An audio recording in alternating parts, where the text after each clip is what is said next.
जय गुरुदेव।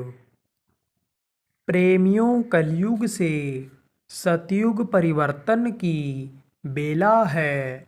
लोगों को बचाने में अपने अपने स्तर से जितना कर सकते हो करो। परिवर्तन की बेला में रात को सोएंगे कुछ, सुबह कुछ और ही नज़ारा दिखाई पड़ेगा। इस कलयुग में सतयुग लाने के मिशन में दिन रात जुटे इस समय के पूरे समर्थ संत सतगुरु दुख हरता इस समय के उज्जैन वाले बाबा उमाकांत जी महाराज ने सत्संग संदेश में बताया कि देखो, मनुष्य ही ऐसा प्राणी है जो परोपकार कर सकता है। आपको परोपकार और सेवा का एक मौका मिला है। सबसे बड़ी सेवा यही है कि लोगों के अंदर सुधार, मानवता आ जाए। लोग शाकाहारी, नशा मुक्त, ईश्वरवादी बन जाएं, आध्यात्म को समझें, आध्यात्मवादी बन जाएं, अपनी जीवात्मा का कल्याण कर लें, नरक 84 से छुटकारा पा जाएं। इस लक्ष्य के लिए हम आज आपसे प्रार्थना करेंगे।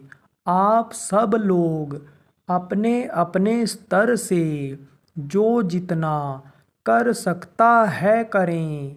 यह बहुत बड़ा योगदान, परोपकार होगा। परिवर्तन की बेला है, परिवर्तन बदलाव होगा, इसमें दो राय नहीं है। सतयुग का व्यापक प्रभाव सबसे पहले हिंदुस्तान में दिखेगा। यह परिवर्तनशील संसार है, यहाँ बदलाव होता रहता है।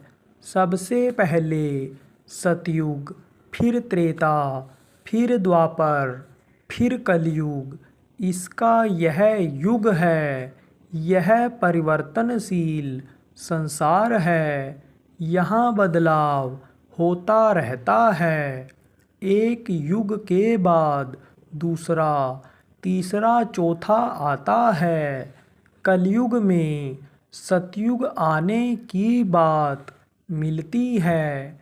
लिंग पुराण के 40वें अध्याय में सूर सागर में जगन्नाथ उड़िया किताब में लिखा है। हमारे गुरु महाराज बराबर कहते रहे, कलयुग में कलयुग जाएगा, कलयुग में सतयुग आएगा। अब सतयुग कैसे आएगा, क्या होगा, आज के लघु सत्संग में बताने का तो समय नहीं है।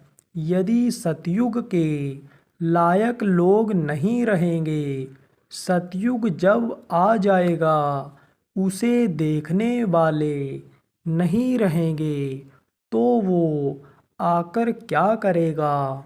इसलिए सतयुग के लायक लोगों को बनाने की ज़रूरत है।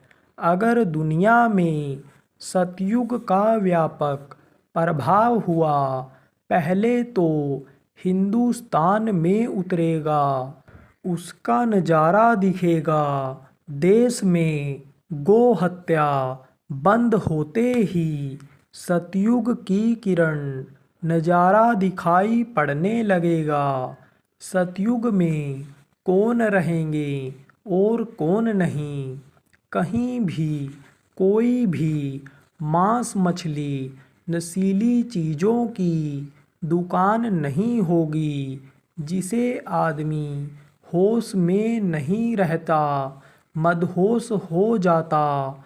अपने पराये की, माँ बहन की पहचान खत्म हो जाती। वह दुकानें नहीं रहेंगी। सतयुग योगी सब विज्ञानी, सब लोग विज्ञानी होंगे। वह समय आएगा, लेकिन उसके लायक तो बनना पड़ेगा। तभी तो ब्रह्म का विचरण करने वाले ब्रह्मचारी बनेंगे। प्रार्थना किया गया आपसे कि बनो ब्रह्मचारी। ब्रह्मचारी का मतलब यह नहीं कि देश दुनिया की व्यवस्था खत्म कर दो, बच्चा न पैदा करो। ब्रह्मचारी का मतलब होता है एक नारी ब्रह्मचारी, एक आहारी, सदा व्रतधारी। सतयुग देखने के लिए ब्रह्मचारी बन करके आहार विहार व्यवहार सही करके सतयुग को देखा जा सकता है। तभी ब्रह्मा में विचरण के लायक हो सकते हो। इसलिए प्रार्थना किया गया कि ऐसा बनो और लोगों को बनाओ। परिवर्तन की बेला में रात को सोएंगे कुछ, सुबह कुछ और ही नज़ारा दिखाई पड़ेगा। कैसे बदलाव होता है। रात को आदमी सोता है, सुबह जब उठता है तब कुछ और ही नज़ारा दिखाई पड़ता है। पल में प्रलय होत है, बहुर करोगे कब। ऐसे पल में प्रलय हो जाता है। आदमी घर से यह सोच करके निकलता है कि हम वापस अपने बच्चों के बीच में आएंगे, लेकिन इस समय वापस लौट नहीं पाया है। ये क्या है। परिवर्तन ही है। परिवर्तन बदलाव होगा। बच्चों को देश समाज का नियम व मानव धर्म सिखाने की ज़रूरत। बच्चे से आदमी उम्मीद करता है कि इनको हम पढ़ा लिखा लेंगे, योग्य बना लेंगे। यह एक दिन हमको कमाकर के लाएगा, खिलाएगा, हमारी सेवा करेगा। लेकिन वह नहीं हो रहा है। यह माता पिता की सेवा नहीं कर पा रहे हैं। यह जो धर्म को नहीं समझ पा रहे हैं। राष्ट्र मानव समाज का जो धर्म नियम बनाया गया उसे नहीं समझ पा रहे हैं। उनको सिखाने की ज़रूरत है। जय गुरुदेव।